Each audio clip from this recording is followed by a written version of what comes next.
Welcome to our latest webinar for corporates. In this series, we'll be examining recent events and looking ahead at what might be in store for financial markets and the economy. Thank you very much, and welcome everybody on what appears to be a very busy period in the UK economy and UK markets, from a UK economy and UK markets perspective, but also politically as well. So hopefully we'll be able to deal with quite a lot of what's been going on over the course of, the last sort of 4 or 5 weeks since the last call, but also what we see ahead from an economic and markets perspective. And I'll make some remarks with regard to politics as well. So we'll dive straight into the content of the presentation today. And we'll look at what we're seeing from a macroeconomic perspective. So these were the June OECD forecasts for the various important economies, the US, the Euro area, the UK, but also the likes of Japan, China, and India. And what I'd first say with regard to this is, although there's been a significant downgrade in these forecasts from the January set of numbers that the OECD produced, I still think these are too optimistic. And I think they're too optimistic because I think the effects of inflation are going to be far more damaging on particularly discretionary spending. But equally as well, since these forecasts were made, we've seen pronouncements from central banks that they're going to be even more potentially aggressive on monetary tightening than was previously anticipated. And so I think that the headwinds, as far as economic activity is concerned, are intensifying, and consequently the slowdown could be more severe and far faster than these forecasts factor in. I mean, if you look, for example, the OECD is saying that they expected stagnation in UK economic activity in 2023. Well, actually, I think we could be seeing a recession in the UK by the end of 2022. And similarly, I think the risks of recession for the US and the Eurozone are far higher than are currently factored into market thinking. So faster slowdown, possibly a more severe economic downturn than is currently factored in. And equally, the possibility that, at least in the short term, over the next few months, we get still aggressive monetary tightening from central banks trying to address the problems that we're seeing as far as the inflation is concerned. But bear in mind, the vast bulk, if not all, of the inflation that we're seeing is a combination of supply-side disruption, of labour market shortages, and equally of some stockpiling and some working capital problems that businesses are facing, all of which are going to feed through into supply-side-led inflation rather than demand-pull inflation, which is where demand-pull inflation is where trying to adjust monetary policy has its greatest impact. Supply-side issues, I'm not sure that the central banks really have much in their toolkit that will be able to address that. So moving on to the next slide, and this deals with the inflation overshoot, the likes of the overshoot that we've seen. There was some signals, some soft signals in recent months to suggest that the overshoot might be slowing down. But subsequent to that, we've seen things get worse in terms of energy prices, particularly in gas prices. And consequently, I think that will feed through onto a further substantial uplift in inflation rates across the UK, the Eurozone, and to a lesser extent the US. But we're also seeing that agricultural prices are rising very sharply. I saw an article in the media only yesterday talking about the price of butter or particular butter spreads rising to almost £10 for a 1 kilo tub of this particular brand. So it does show that there's pressure throughout the agricultural sector, and not just on things like wheat, where we've possibly seen some of the more significant price rises as far as commodities are concerned. We've seen a jump in inflation rates across much of Euroland, although there was a surprise in terms of that Germany's inflation rate surprisingly dropped from 8.7% to 8.2%. despite that, the Euroland rate rose from 8.1% to 8.6%. So that would suggest that there are other economies, smaller economies, that are experiencing far larger inflationary pressures across the euro area.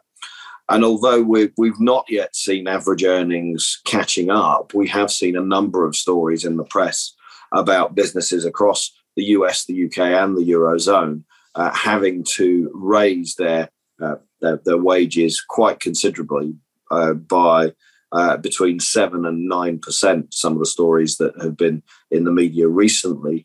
And that would suggest that this inflation overshoot may last for longer, again, driven by those labour problems that I've spoken about already. So the overshoot is likely to get worse before it gets better. I think we may well see, for example, that inflation in the UK reaches a peak of over 12%. I think in the US and in the Eurozone, it's likely to rise briefly into double digits before falling back. But for the UK, some of the pressures will have been intensified by the weakness that we've seen in sterling recently. Moving on to the next slide. So interest rate expectations, well, we continue to see market interest rate expectations exceed what I believe is going to be the peak for UK, Europe, and US interest rates, although the probably greatest overshoots now are on UK in interest rate expectations. For the US, because of the speed at which they're prepared to tighten, we may actually see US interest rates rising to the levels that the markets are predicting. But I would caution that the speed of the reductions in interest rates is still too slow, if that is the case. So once this has a material and lasting damaging impact on the US economy, I think the Federal Reserve will have to reverse course extremely quickly and far faster than the markets are pricing in.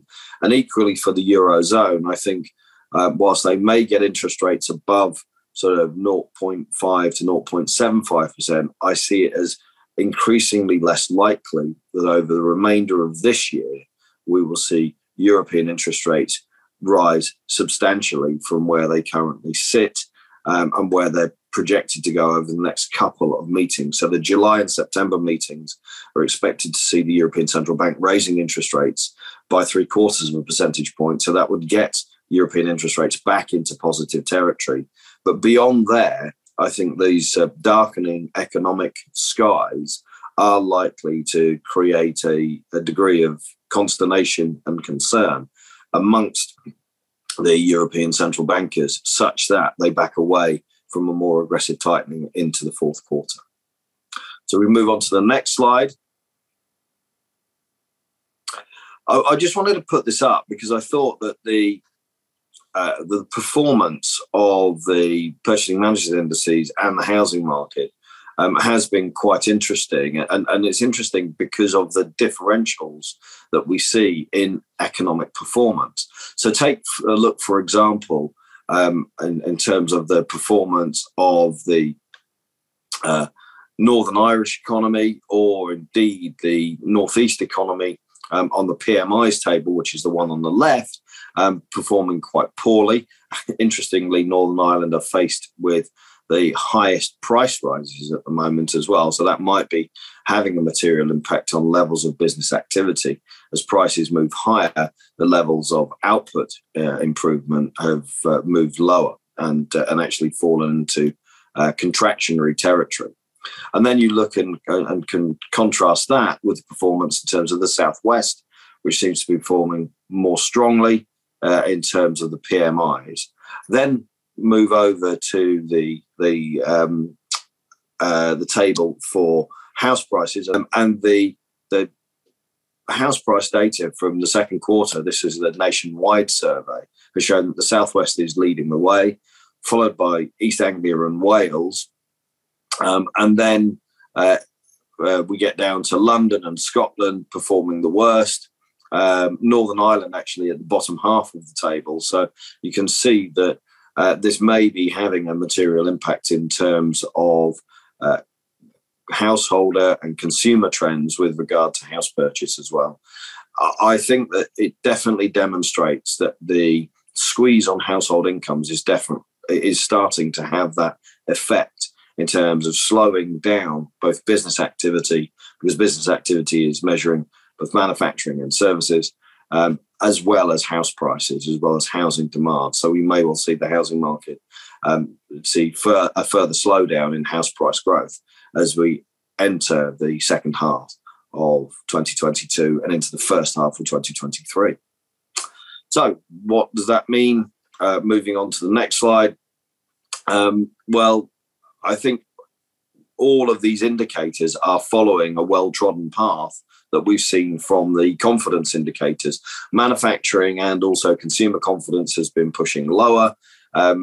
That has been particularly evident in the UK consumer confidence surveys, but we've seen it in terms of German confidence, French confidence, and also Europe area confidence indicators, consumer confidence at very low levels. In the UK's case, the lowest levels we've ever seen. In Europe's case, the lowest levels that we've seen outside of the pandemic for about 11 or 12 years.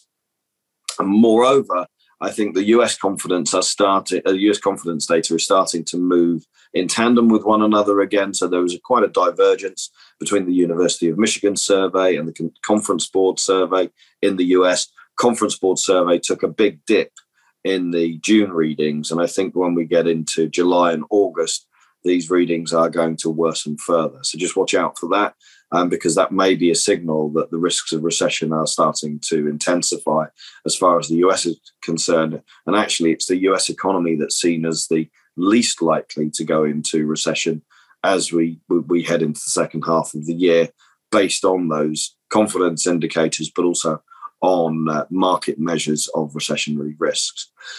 Furthermore, we're starting to see a real sort of turmoil embroil most of the financial markets. So the movements on a day-to-day basis in equity markets or in bond markets or in FX markets is far larger.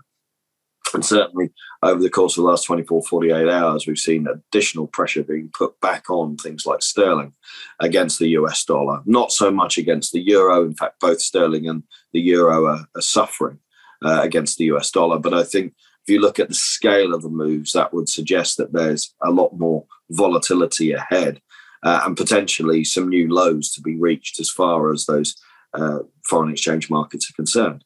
Which leads me neatly on to the next slide. FX markets. I mean, the second quarter was pretty awful for the pound. Let's not beat around the bush. We saw an attempt to recover as far as sterling was concerned, but ultimately that attempt to recover petered out pretty quickly. And I think, as this slide suggests, there is further room for weakness as far as sterling is concerned. We've probably done the vast bulk now of the weakness against the US dollar. I think where we might see sterling affected is its underperformance in terms of any recovery that we see against the US dollar relative to the recovery that we see in euro dollar. And I think euro dollar still has a bit further room to fall as well, potentially testing parity. But sterling dollar, I think we're looking at it basing somewhere between 115 and 118 and then recovering thereafter. But the recovery in euro dollar is likely to be more impressive, in my opinion, over the course of the next 6 to 12 months than the recovery that we're likely to see in sterling dollar. And if there is one thing I'd highlight as far as a risk to our official forecasts, it's that we may struggle to get through 127, 128 in sterling dollar, whereas I don't think that euro dollar will find the same challenge in the sort of 108 to 110 region, in which case, as I say, I think that opens up downside risk for sterling euro beyond the 115 that we're predicting here over the next 12 months, potentially down to 110 or even 107, 108. I think that's where I see significant risk in sterling euro. But there's a lot of, and Piers Leslie, a technical guru that we have on these calls and who'll be returning in August, has already told us there are a number of levels in the way as far as sterling euro is concerned before we threaten to breach even the likes of 112, 113. But I see downside risks for sterling euro, sustainable downside risks for sterling euro, then I see sustainable downside risks for sterling dollar. So that's really it in terms of the update. I hope that's been of interest, and I hope that has not frightened you too much. Thanks very much for listening to the webinar. We hope you found it informative. The next in the series will be available shortly.